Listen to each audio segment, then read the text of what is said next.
या स्तोत्रास आपुलावर हाची असो निरंतर पठण करत्याचे त्रिताप दूर व्हावे एक संवत्सरी शुचिर्भूत होऊन नित्य स्तोत्र करावे पठण शुद्ध भाव ठेवून आपुलिया मानसी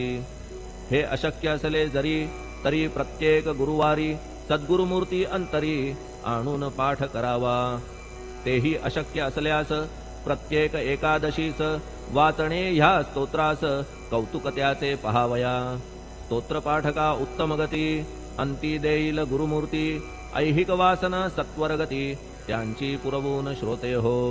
ह्या स्तोत्राच्या पारायणे मंदबुद्धी होतील शहाणे कोणा आयुष्य असल्या उणे तो पठणे होय शतायू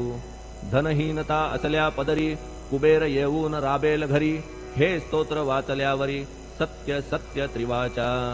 संततिहीना संतान होईल स्तोत्र केल्या पठण स्तोत्र पाठकाचे संपूर्ण रोग जातील दिगंतरा भय चिंता निवेल मान मान्यता वाढेल अविनाश ब्रह्म कळेल नित्य स्तोत्राच्या पारायणे धरा बुध हो स्तोत्राविषयी विश्वास आपुल्या मानसी तर्क वितर्क कुकल्पनेसी जागामुळी देऊ नका